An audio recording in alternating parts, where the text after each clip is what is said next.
Hello, it's 11 a.m. here in Seoul. I'm Oh Soo-young at the Arirang News Center. We're breaking into our regular programming to bring you a live briefing from the South Korean health authorities on the coronavirus outbreak here in the nation. In just a few moments, we'll cut into the briefing at the Sejong Government Complex with simultaneous interpretation available for you in English. We're going into the briefing room now where Yoon Tae-oh, Director General of Public Health Policy, will be sharing the latest figures and updates on the COVID-19 situation in Korea. And especially with the sudden spurt of infections around the ports in Busan and other areas as well due to the influx of imported cases, the official will be updating us on what's been going on and how authorities are handling the crisis, how they're containing the further spread of the virus, and he will be telling us more about the number of additional cases as well. And it looks like he's about to He's about to start the briefing now. Let us now begin our regular briefing for July 31st, Friday. As of today midnight, we have a total of 14 new local infections and 22 new imported cases. And as of today midnight, the total number of confirmed cases stands at 14,305, and a total of 821 people are in quarantine. Unfortunately, we had one additional fatality, and the death toll now stands at 301. I extend my deepest condolences to the bereaved and the deceased and the bereaved family. And as of July 31st, at about 8 a.m., 72 South Korean workers from Iraq have returned to the Incheon International Airport.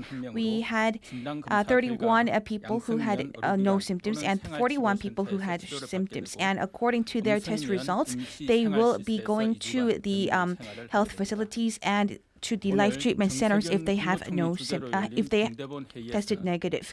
And today at the KCC meeting presided over by Prime Minister Chung Se-kyun, we also discussed many issues, including the management of the foreign entrants who are re-entering the country, as well as the running of the KTX under the Chuseok holiday season. Prime Minister Chung Se-kyun has highlighted that how well we contain the virus during the upcoming summer holidays will be very important in determining the further direction of quarantine here in South Korea. And he also asked the members of the public to continue to comply with our quarantine measures. And he also said that we have an increase of the imported cases here in the country, and he says that we need to devise more detailed policies for control over self-quarantine of foreign entrants. And he also advised related ministries to also come up with follow-up measures, including building more and securing more life treatments, the self-isolation facilities for these people. And we also have the quarantine measures, new jobs, and this has been possible taken to the third supplementary budget, and we have about 930,000 jobs which will be newly established, and these will be carried out based on each of the municipalities as well as the government ministries. And about 82,000 jobs will be utilized by local governments, and they will also be catering to the life quarantine measures at all corners of our life, including multi-use facilities as well as schools. In the city of Daegu, for instance, they will also enable these people to work at the public health centers as well as health centers and those centers for the disabled. And these people will be employed to check screen their temperatures as well and to disinfect the facilities. And also the government will continue to work forward with the local governments, and we will be eradicating and reducing the size of the possible blind spots of quarantine. And to this end, we believe that this will also help alleviate the level of burden and fatigue of the quarantine officials who have been going through long periods of working hours after the prolonged COVID-19 outbreak. And we also, facing the COVID-19 pandemic, we have been categorizing 21 facilities for life treatment centers. And we also have identified that in Incheon, Gyeonggi-do province and the Chungbuk, they also gave participations and support. And we would like to take this opportunity to extend our deepest gratitude to all of these local governments as well as the residents. And in order to compensate them with these burdens, we will also provide incentives to other and all of the local governments. And going forward, all of the projects as well as the tasks that are designated by the Ministry of Welfare will be designated with incentives if they also cater to these treatment centers and the self-quarantine isolation centers. And we will continue to consult with the related ministries going forward. Lately, as we have been establishing and securing the self-isolation centers, we have been facing some oppositions by the residents, and we will be exerting our full efforts to minimize possible loss and damage and costs that incur to these residents, and we will be helpful for these residents living in that specific region. We believe that the securing of these self-isolation facilities are very important to secure the safety of the nation as a whole. And second, here are some intensified measures for the foreign entrants who are entering the country. And with the COVID-19 cases increasing in other countries abroad, we will also make sure that the virus is not imported, and we will be mandating all of the foreign entrants to go under PCR testing. And we also have designated high-risk countries, and we also have restricted the visa issuance as well as the flights. And we will also we have also been asking them to submit the PCR negative documents as well. And thanks to such measures, we are seeing a decline in the number of foreign entrants coming in from these countries. However, there are some foreigners who are leaving the country and returning back to Korea, and there were some false reports of their residence. So we would like to intensify our quarantine to this end.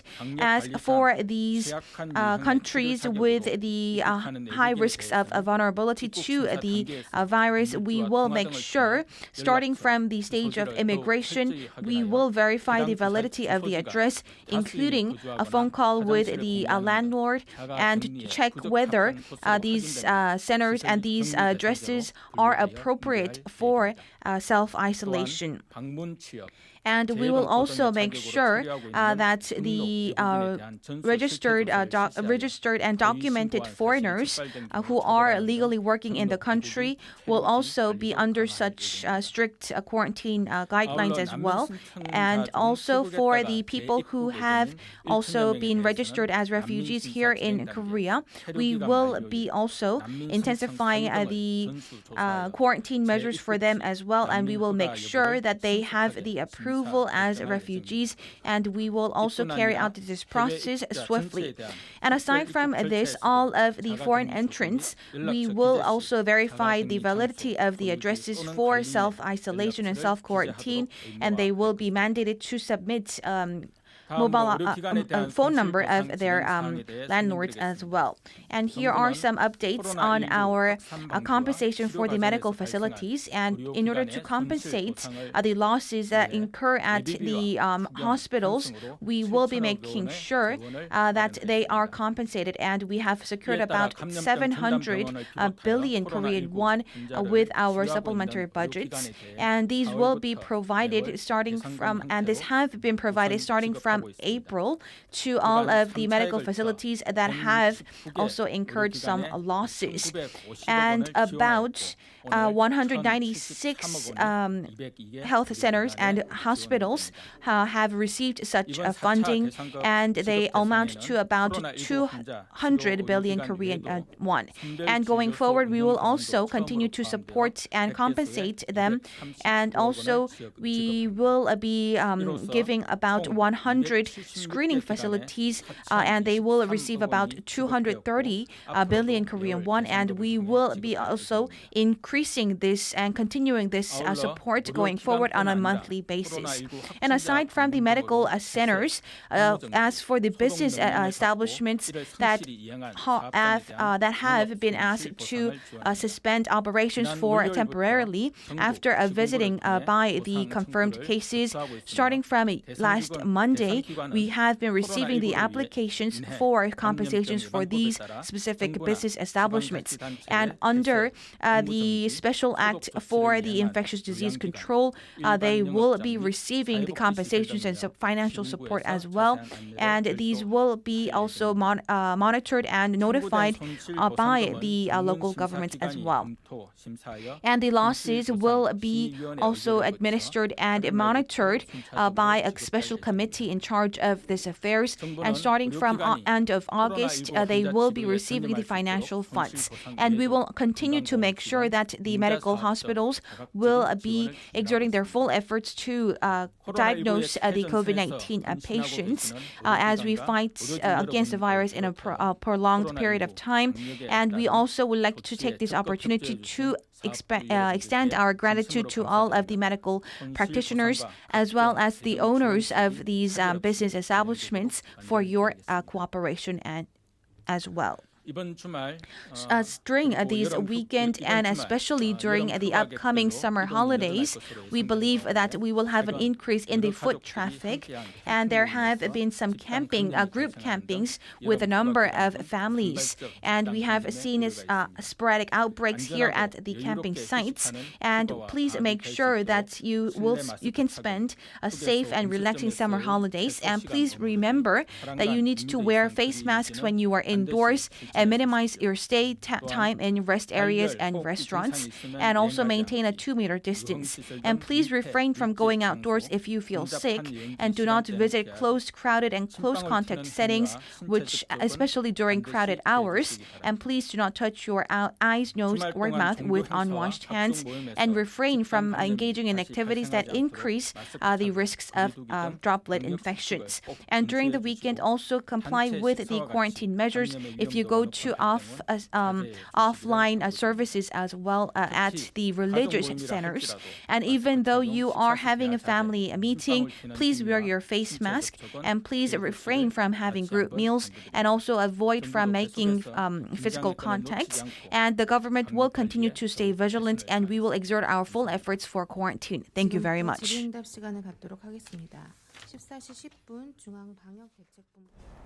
Well, that was Director General of Public Health Policy Yoon Tae-ho telling us that there were 36 new cases of COVID-19, bringing the total to 14,305. And unfortunately, there was an additional death, and that brought the death toll to 301.